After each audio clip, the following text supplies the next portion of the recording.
Now, there's so many ways, so many angles I can explain equivalency, but I'm choosing one of these only. I'm choosing to shed light on it from the ISKCON fanatics perspective, especially whenever one of those fellows deems necessary to exert verbally this kind of a mindset that I'm about to explain. Please keep in the forefront that none of this that I'm about to state is your host speaker's perspective whatsoever.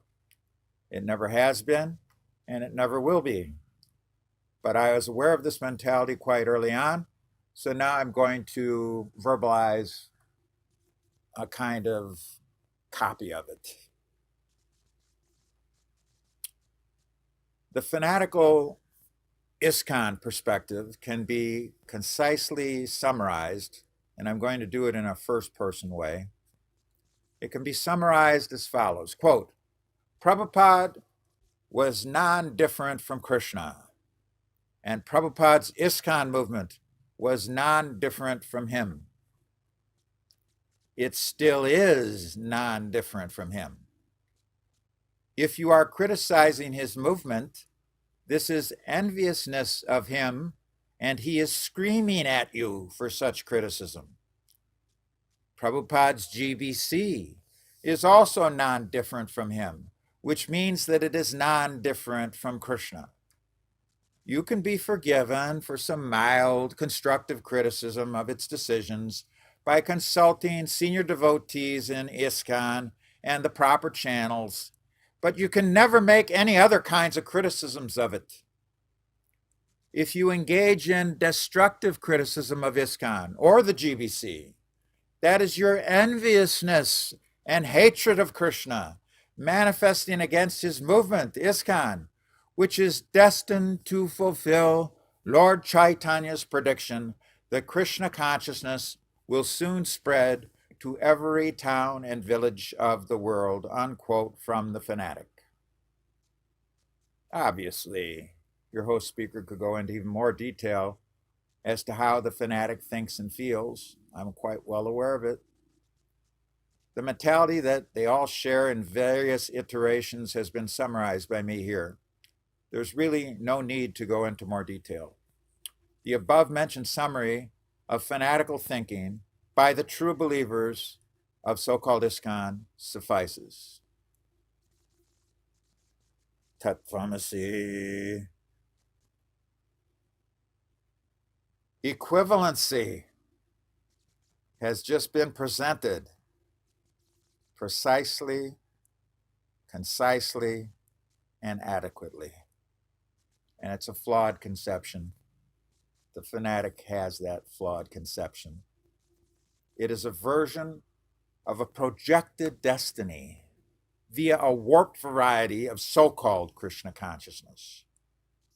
The fanatics represent and push that projected destiny.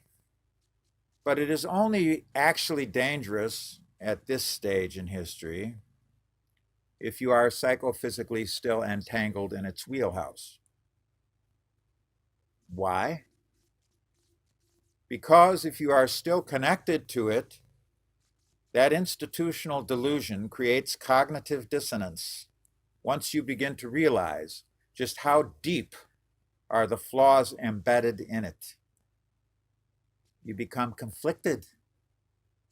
It creates bewilderment when you believe in its equivalency while simultaneously becoming partially awakened to its deviations that cannot possibly have any connection to a genuine guru parampara. Doubt is created in a weakened intelligence. Such cognitive dissonance will immediately spread to the mind, meaning the emotional level.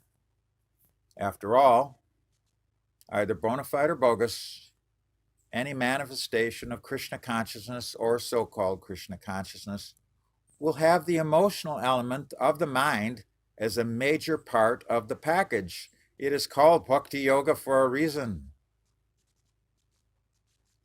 Emotionally buying into the somehow or other rationalization, you ignore the cult's major flaws, read deviations. Misguided in this way, you believe in its claim to equivalency, that it, so-called ISKCON, and only it, is still destined to save the world, to spread to every town and village, to be the only conduit in order for you to attain the spiritual world, the only way. You believe it will publish the books of the future that become the law books of mankind, and only it will do so. If you are afflicted with these hopes and dreams, you have a major problem.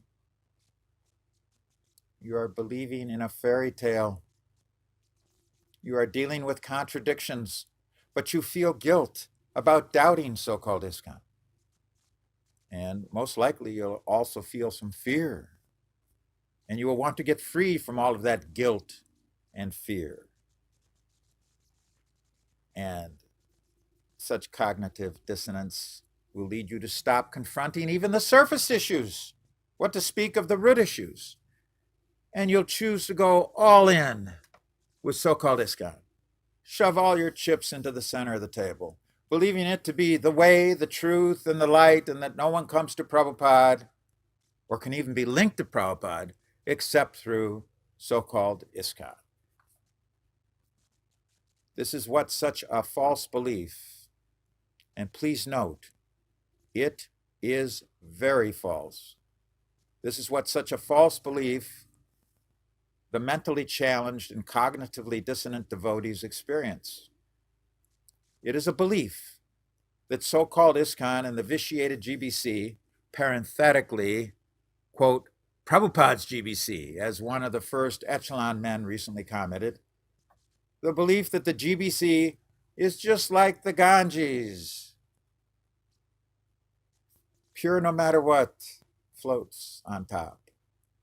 And that's also the idea of equivalency. However, that comparison is not at all apt. Instead, it is nothing more than wishful thinking. The fabricated so-called ISKCON Confederation is an emotion-based pseudo-yoga system, one which strongly tended to inculcate fanaticism in its members even before it went off the rails. And please note, figuratively speaking, so-called ISKCON is a train that has at very high speed and with significant power gone off the rails since the last week of March 1978.